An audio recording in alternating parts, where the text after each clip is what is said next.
Hello students, welcome to online lecture series on measurement and instrumentation, mechanical engineering 6th semester subject, and this subject is common to instrumentation and control, mechanical 4th semester. Myself Kapil Dham, assistant professor, ETC department, St. Andrews Institute of Technology and Management, Farooqnagar, Gurugram. So the students, we have discussed till now lecture 9. 9 lectures तक हम discussion कर चुके हैं. This is the lecture number 10, and we will compile or cover all the unit 2 topics till lecture 10.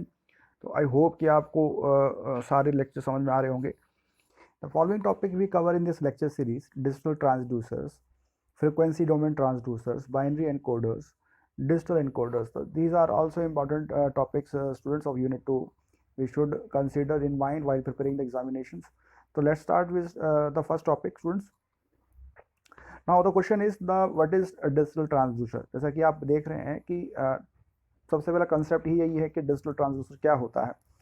तो देखो इसके नाम से पता लग रहा है, डिजिटल ट्रांसड्यूसर. डिजिटल का मतलब जो डिस्क्रीट नेचर का हो, ट्रांसड्यूसर जो ऐसे सिग्नल्स पे काम करता हो जिसके दो टर्म्स हो, लेवल 0 और लेवल 1.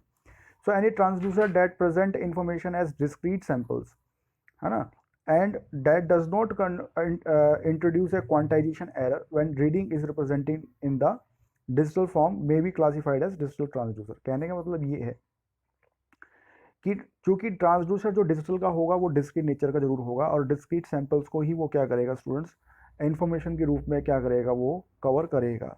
मगर आप ये देखें, जब हम क्या करते हैं, जब डिजिटल के अंदर हम जो क्वांटाइजेशन करते हैं, क्वांटाइजेशन का मतलब होता है कि हम जो 0 और 1 लेवल्स में जब हम उसको और फर्दर डिवाइड करते हैं in order to obtain accuracy, तो there are chances that increasing the quantization there is a error. तो क्वांटाइजेशन हमें इतना करना चाहिए जिससे कि हमारी एक्यूरेसी मेंटेन रहे. तो ये कहता है कि when the reading is represent in the digital form they be classified as a digital transducers. तो क्वांटाइजेशन हमें उतना करें जितना कि हमें एरर ना मिले डिजिटल ट्रांसड्यूसर के आउटपुट पे. Next one is what is encoder. अब एनकोडर क्या है? तो any transducer that generates code encode का मतलब कोडिंग करना. तो any transducer that generates a coded of a measurement can be termed as encoder. यानी कि ऐसा ट्रांसड्यूसर जो अपने सिग्नल को ही एनकोड कर दे, तो उसको हमने क्या बोला, एनकोडर बोला. Okay students, now this is the concept of digital transducer. तो output is discrete and may give frequency type or digital coded output of binary or some other type. There are some advantages of using the digital transducer, that is use of digital computer, easy for data manipulation. Digital signal don't depend upon the signal amplitude, so easy to transmit without distortion and external noise. This is the great advantage and important significance of digital signals. Increased accuracy in pulse count and ergonomic advantage in presenting digital data. Okay students, तो जैसे कि आप यहाँ देख रहे हैं कि we have analogue transducers and we have a physical variable. And analogue signal, जैसे हम एनालॉग ट्रांसड्यूसर क्या करेगा, फिजिबल क्वांटिटी जो है जिसको हमने मेजर करना है उसको कन्वर्ट करेगा एनालॉग फॉर्म में, and that analogue signal is converted to analogue to digital form because we want the digital converter. तो डिजिटल आउटपुट हमें चाहिए, तो डिजिटल आउटपुट किसके द्वारा होगा, एनालॉग टू डिजिटल कन्वर्टर. आप याद रहें कि हमने अपने जितने भी जो बेसिक 6 स्टेजेस करी थी जनरलाइज ब्लॉक डायग्राम के अंदर, तो ए टू डी कन्वर्टर जो है सिग्नल कंडीशनिंग यूनिट का पार्ट था, जिसमें हम वेरिएबल कन्वर्जन एलिमेंट और वेरिएबल मैनिपुलेशन एलिमेंट करते थे. क्योंकि ट्रांसड्यूसर जो आउटपुट जनरेट कर रहा है वो वीक फॉर्म का है, तो वीक फॉर्म को एक सुटेबल फॉर्म में लेके आने के लिए हमें कुछ और इसके अंदर प्रोसेसिंग करनी पड़ती है. तो उस प्रोसेसिंग में एक पार्ट है A to D converter, D to A converter, amplification, processing, filtering, and there are lots of other factors which are responsible for the signals to be convert into a suitable form. Okay students, next is the frequency domain transducer students. तो output is in the form of pulses, frequency. Okay, और frequency चूंकि होगी किसके, pulses और sinusoidal waveforms, the frequency of which is a measure of magnitude of physical variable. तो frequency can be measured by frequency or pulse counter. तो इसके कुछ types भी हैं, जैसे कि आप देख रहे हैं कि electromagnetic frequency domain transducer, opto electrical frequency domain transducer, vibrating string transducers. तो ये क्लासिफिकेशंस हैं जो फ्रिक्वेंसी डोमेन ट्रांसड्यूसर्स को ब्रॉडली क्लासीफाई करते हैं स्टूडेंट्स. चलिए चलते हैं अब इलेक्ट्रोमैग्नेटिक फ्रिक्वेंसी डोमेन ट्रांसड्यूसर्स में। तो जैसे यहाँ देख रहे हैं ये टूथ गियर है और आउटपुट सिग्नल्स जैसे ये आप देख रहे हैं कि आउटपुट सिग्नल्स हमें यहाँ पे जनरेट होगा और एक मैग्नेट लगा हुआ है जिसे हमने कॉइल के थ्रू हमने वुंड किया हुआ है। अब जैसे ही कहता है कि इलेक्ट्रोमैग्नेटिक जो फ्रिक्वेंसी डोमेन ट्रांसड्यूसर्स है that is generally used for the speed measurement. So it consist of permanent magnet, जैसे कि मैंने बताया कि एक मैग्नेट है वो परमानेंट मैग्नेट का है, या और सोलेनॉइडल भी आप ले सकते हैं। और जो गियर है, जो ये टूथ गियर आप देख रहे हैं, ये date is made of ferromagnetic material. तो change in gap length change the flux density and voltage pulses induce in the coil. तो ये कहता है कि जैसे जैसे जो ये आपकी टूथ के बीच में जो गैप है वो जैसे जैसे चेंज होगा तो उसके हिसाब से जो आपके मैग्नेट के द्वारा जो फ्लक्स हो रहा है वो भी चेंज होगा। फ्लक्स जनरेट होगा तो वो पल्सेस की फॉर्म में जो आपको सिग्नल मिलेगा वह एक डिजिटल की फॉर्म में, डिजिटल आउटपुट की फॉर्म में आपको मिलेगा। तो pulse frequency equals the speed N times the number of the teeth. ठीक है स्टूडेंट्स, तो पल्स फ्रिक्वेंसी को इक्वल किया गया है speed N speed into the number of the teeth N. Okay students, if we talk about the optoelectrical frequency domain transducers, students while मैं बार बार इस बात को ज़रूर कहता हूँ कि जब भी आप मेजरमेंट इंस्ट्रूमेंटेशन बेस्ड जिस तरह के क्वेश्चंस आप अटेम्प्ट करते हैं यूनिवर्सिटी एग्जामिनेशंस में, जो हमें डीप में बहुत जाने की जरूरत नहीं है, हम डायग्राम्स के मदद से अपनी लैंग्वेज में भी ड्राफ्ट करके बता सकते हैं, बशर्ते हम जो डायग्राम में हम जो डिपिक्ट कर रहे हैं वो सही लिखा हो। तो बहुत ज़्यादा अंदर डीप में जाने की जरूरत नहीं है। क्वेश्चंस को आप जो हमारे टॉपिक्स हैं उसको आप अच्छी तरीके से एक बार पढ़ें और अपनी लैंग्वेज के अंदर उसको ड्राफ्ट करें। तो ये एक बेटर मेथड है और बेटर क्राइटेरिया है कि आप मेजरमेंट इंस्ट्रूमेंटेशन और इंस्ट्रूमेंटेशन कंट्रोल के अंदर आप अच्छे मार्क्स जो है सिक्योर कर सकते हैं। तो student opto electrical frequency domain transducers में क्या है कि that is used for both rotary and linear motion measurement. तो जैसे कि ऑप्टो की बात करें, अभी इससे पहले हमने बात करी तो वो स्पीड मेजरमेंट के लिए यूज़ हो रहा था, जबकि ये वाला जो है ये रोटरी और लीनियर मोशंस के लिए मेजरमेंट होता है। तो जैसे कि आप यहाँ देख रहे हैं कि shaft has half dark okay and half white और शाइनिंग पोर्शन। तो when light portion is in the front of light source the light is reflected which falls on the photo electric transducers it gives electric pulse output. तो ये कहता है कि जो shaft है उसको शाफ्ट को हमने क्या किया, पार्शली आपको कोटेड किया हुआ है, पार्शली आपने उसको ऐसे ही रखा हुआ है। तो ये कहता है कि जैसे ही आपने वाइट पोर्शन के ऊपर जब आप लाइट पड़ेगी तो वो एक रिफ्लेक्ट करके क्या आएगी, फोटो इलेक्ट्रिक ट्रांसड्यूसर्स के ऊपर रिफ्लेक्ट करेगी। तो इससे क्या होगा, एक पल्स जनरेट होगी। तो पल्स इस तरीके से जनरेट होगी। तो frequency of pulse is thus A measure of the speed of the rotation. तो स्पीड रोटेशन जैसे जैसे शाफ्ट मेरी मूव करेगी, जब जितनी बार वो जितनी स्पीड में मूव करेगी उतनी ही हिसाब से मेरी क्या होगी, पल्सेस भी जनरेट होंगी। आगे कहता है कि opto electrical frequency domain transducers में लीनियर जो मोशन मेजरमेंट आप यूज़ कर रहे हो वो तो हुई रोटरी की बात। अगर हम लीनियर मोशंस की बात करें तो linear motion measurement uses a transparent scale, जैसे कि आप देख रहे हैं transparent scale with a grating. तो moving object is attach to the transparent scale. तो ट्रांसपेरेंट स्केल के साथ हमने एक मूविंग ऑब्जेक्ट को अटैच किया हुआ है जिससे कि उसकी लीनियर मोशंस के मेजरमेंट के बारे में पता लग सके। तो light from a source passes through the scale and a slit and then falls on the photo electric transducers. तो ये एक इसका कंसेप्ट है। मेन एक लाइन के अंदर हमने इसका जो कंसेप्ट बता दिया कि लाइट फ्रॉम ए सोर्स, जैसे कि लाइट सोर्स आ रही है थ्रू द स्केल, ये मोशन दिख रहा है, ये मोशन ये टू एंड मूव, देखो इसकी मोशन की जो डायरेक्शन है अप एंड डाउन है। तो passes through the scale and a slit, और एक बीच में एक स्लिट लगाया हुआ है। तो जब ये स्लिट जब ये ऊपर नीचे हो रहा है तो लाइट इसके बीच में से जब ये स्लिट से क्रॉस होएगी तो ये फोटो इलेक्ट्रिक ट्रांसड्यूसर्स के ऊपर इफेक्ट पड़ेगी जो एक लीनियर मोशंस में आपको ये पल्सेस जनरेट करेगी। तो students this is about the linear motion. तो opto electrical frequency domain transducer जो कि रोटरी और लीनियर मोशन मेजरमेंट के लिए यूज होती है, दोनों ही हमने इसमें डिस्कशन करा। Next is vibrating string transducer students. So used to measure the force applied to a metal string. तो ये एक बड़ा इंपॉर्टेंट है, स्ट्रिंग का मतलब है मेटल स्ट्रिंग। यहाँ मेटल स्ट्रिंग की बात हो रही है और मेटल स्ट्रिंग के ऊपर जब हम फोर्स अप्लाई करेंगे तो उसकी जो वाइब्रेशंस हैं, है ना, उसको मेजरमेंट के लिए हम यूज करेंगे। तो used to measure the force applied to a metal string which is keeped vibrating the frequency of which is dependent upon the force applied. तो force applied on the metal string gives you the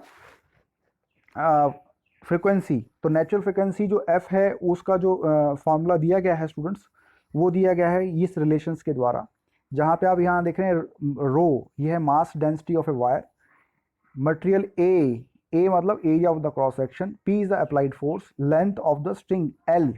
तो ये diagram जैसे कि आप देख रहे हैं, तो this is the vibrating string transducers. इसमें आप देखते हैं कि ये जो एक बीच में एक प्लेट टाइप दिख रही है, that is the metal string, और जैसे ही आप इसके ऊपर फोर्स अप्लाई करोगे अप एंड डाउन से, तो इससे क्या होगा कि इसमें वाइब्रेशन होंगी। तो वाइब्रेशन जो है आप देख रहे हैं कि यहाँ ट्रांसड्यूसर्स के द्वारा इसको ये क्या कर लेगा, डिटेक्ट कर लेगा। तो वाइब्रेशंस फिर क्या होगा, क्योंकि मैकेनिकल वाइब्रेशंस है वो उसको फिर कन्वर्ट करना पड़ेगा इलेक्ट्रिकल सिग्नल की फॉर्म में। तो वी हैव एम्पलीफायर, क्योंकि ट्रांसड्यूसर्स हमेशा वीक सिग्नल को ही डिटेक्ट करता है।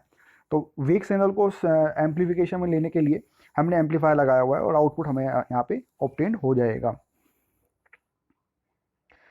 सो one end of the string is fixed and other can be moved related to it. तो ये कहता है कि जैसे जो मेटल स्ट्रिंग है, एक एंड को हमने फिक्स कर दिया, दूसरे को हम क्या कर रहे हैं, रिट्रीव कर रहे हैं related to it due to the force applied. The frequency f gets changed due to the change in magnitude of the force. जैसे जैसे आप फोर्स को बढ़ाएंगे, घटाएंगे या वेरी करेंगे, तो फ्रीक्वेंसी भी डेफिनेटली क्या होगी उसके अकॉर्डिंग वेरी करेगी, क्योंकि आप देख रहे हैं कि force is directly proportional to under root of P. तो पी रिलेशंस में जो है पी अंडर रूट में है, तो frequency is measured by frequency counter and is a measure of force applied. तो वो एक तरीके का फोर्स अप्लाइड का मेजर है फ्रीक्वेंसी काउंट। तो जितना फ्रीक्वेंसी काउंट होगा उसी से आपसे बता सकते हैं कि कितना जो है आपका फोर्स अप्लाइड हुआ है मेटल स्ट्रिंग के ऊपर। तो initial string vibrations are obtained by electromagnetic device. और जैसा कि मैंने बताया कि आपको जो ट्रांसड्यूसर्स जो हैं वो can be use for the measurement of force, displacement and pressure. तो there are lots of variety of transducers applications we use in various engineering backgrounds. तो जैसे कि यहाँ ट्रांसड्यूसर्स क्या मैकेनिकल वाइब्रेशंस को इलेक्ट्रिकल सिग्नल में कन्वर्ट कर रहा है, और उसी के हिसाब से हम देख रहे हैं कि कितनी हमारी फ्रिक्वेंसी जनरेट हो रही है। नेक्स्ट है student, that is the binary code description. तो बाइनरी कोड्स में जैसे कि आप बात करते हैं कि binary coded digital output is usually required to be in binary form. But obvious ही बात है, जैसे हम 1 की या 0 की बात करते हैं बाइनरी कोड में, तो 1 का मतलब है 0 का मतलब है 0 0 0, और बाइनरी में अगर हम 1 की बात करें तो हमेशा आपका जो नंबर होगा 1 2 3 4 5 6, तो वो हमेशा 0 और 1 की फॉर्म में होगा। तो जैसे 1 की बात करें तो वो it is representing as 1 0 0 0। Okay students, from right to left. तो नेचुरल बाइनरी कोड सिस्टम यहाँ यूज होगा, जैसे कि आप यहाँ देख रहे हैं LSB एंड MSB, मतलब राइट से हम चलेंगे और लेफ्ट की तरफ चलेंगे। तो अगर मुझे 1 बनाना है तो 1 क्या होगा, 1 2 4 8 16, 1 2 4 8 16 इस तरीके चलेगा। तो अगर 1 बनाना है तो 1 कैसे आएगा, 1, बाकी क्या हो जाएगा 0 हो जाएंगे। तो ये होगा, ये 4 बिट का हो गया, 3 बिट का हो गया। तो डिपेंडिंग करता है कि आपके बिट जो है, जो नंबर है वो कितने बिट का है। 2 बिट का है तो आप 1 2 लेंगे, 3 बिट का है तो 1 2 8 लेंगे, 4 बिट का है तो 1 2 8 16 लेंगे। तो डिपेंड करता है कि किस तरीके की आपने बिट की फॉर्मेशन की हुई है। नेचुरल बाइनरी कोड सिस्टम और binary coded decimal code, grey code, ये जो है सारे बाइनरी कोड्स का यहाँ पे डिस्क्रिप्शन दिया हुआ है स्टूडेंट्स। अभी कहता है conversion from natural binary to Gray code, वो कैसे होगा। तो कहता है कि जब हम करते हैं ना, तो इसमें करना क्या है कि MSB यानी कि जो लेफ्ट हैंड साइड है उसको हम पहले during conversion binary to Gray कर रहे हैं, तो हम उसको क्या करेंगे बच्चे, एक बार सेम रखेंगे, यानी कि फर्स्ट MSB जो नंबर है, जो बिट है, उसको हमने सेव रखना है। फिर Gray code bit for other bit is in natural binary number is same if the digit to be left in the natural binary is 0। Okay, जैसे कि आप देख रहे हैं कि 10011 ऊपर जो ले रखा है, नीचे ग्रे कोड हुआ, तो 1 को हमने एक सेम उतारा। तो अब देखो 1 0 वर्टिकली चलो, 1 0 कितना होगा, 1 होगा, फिर 1 0 कितना होगा। तो ये जो आपका दिखा रखा है Gray code bit for other bits in natural binary is same if digit to the left in the natural binary is 0। तो bit is change if the bit to the left is 1। तो जब अगर left में bit अगर 1 है तो वह change होगी, अदरवाइज क्या होगी, 0 होगी। तो conversion from Gray code to natural binary code, vice versa अगर करेंगे तो क्या होगा। तो इसमें भी MSB unchange during the conversion for every other bit in a Gray code natural binary is same if the number of 1 to the left is even. Okay students, तो ये बड़ा इंपॉर्टेंट पॉइंट है। तो bit is changed if the number of the ones to the left is odd.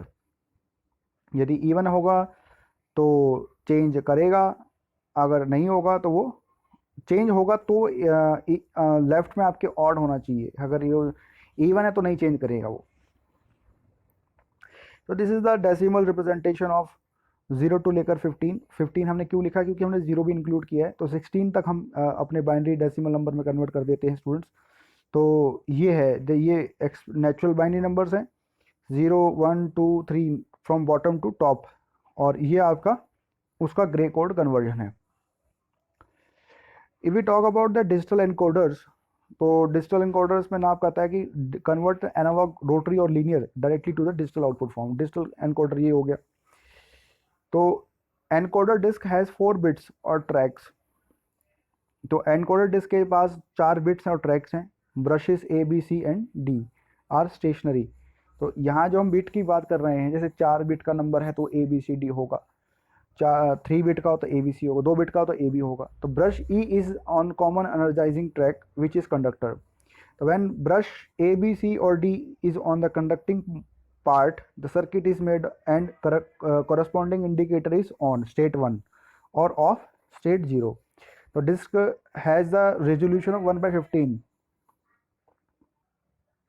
So disk has a resolution of 1 by 15 है ना। तो resolution जो है वह 1 डिवाइड बाई 15 से डिवाइड होकर हम रेजोल्यूशन निकाल सकते हैं, और इसको रिड्यूस भी किया जा सकता है by increasing the number of tracks and brushes. So information can be supplied directly to the computer input switches in the binary digital form. तो encoder can also be used for the linear motion output. तो यहाँ पे encoder जो है linear motion output measurement के लिए use होता है। Direct contact type arrangement है ये digital encoder वाली। और so there is a wear of brushes and disk and friction between brush and disk. तो देखो brush और disk जब रहेंगी तो आपस में friction भी होगा, तो एक ये point है इसके अंदर। तो if we talk about the optical encoder, the disc has transparent and opaque areas. तो यहाँ पे बात आ रही है डिजिटल एनकोडर के बाद ऑप्टिकल एनकोडर की। तो डिस्क के पास ट्रांसपेरेंट एंड ओपेक एरियाज हैं। तो the photo cell the corresponding to a particular track would produce an electrical output if the transparent portion is in the front of slit and light. देखिए optical जहाँ भी use होगा वहाँ light का formation होगा, light का involvement होगा। और जैसे कि आप देख रहे हैं कि डिस्क का हमने क्या कर रखा है, ट्रांसपेरेंट नेचर, ओपेक एरियाज कर रखा है। क्यों कर रखा है, क्योंकि जब अब लाइट जब उसके ऊपर पड़ेगी तभी तो स्लिट के ऊपर के आसपास वो क्या करेगी, क्रॉस करेगी। तो photo cell corresponding to a particular track would produce an electrical output if transparent portion is in the front of slit and light source giving on, while no electrical output from a cell would correspond to off। यानी on off की तरह ये आपका optical encoder काम करेगा। सो in this optical encoder आप जैसे कि देख रहे हैं कि ये एक लैंप है और एक ओपेक एरियाज में हमने ट्रांसपेरेंट एक लेंस लगाया हुआ है, एक एनकोडर डिस्क है, आगे स्लिट है और एक फोटो सेल्स है। फोटो सेल्स के थ्रू जब स्लिट से लाइट पास होगी तो फोटो सेल्स पे जो है वो डिटेक्ट कर लेगा कि कितना नंबर ऑफ ऑन हो रहा है या ऑफ हो रहा है, तो आउटपुट उसी फॉर्म में ही हमारे को मिलेगा। तो this is about the data encoders, binary encode, और जो हमने इस लेक्चर में डिस्कशन किया। तो यहाँ से हमारा यूनिट 2 पूरा कवर हो रहा है स्टूडेंट्स। तो आई होप कि आप समझ पाए होंगे। तो आज के इस लेक्चर में इतना ही स्टूडेंट्स। तो अगले वाले लेक्चर सीरीज़ में हम यूनिट 3 स्टार्ट करेंगे। तब तक के लिए थैंक यू।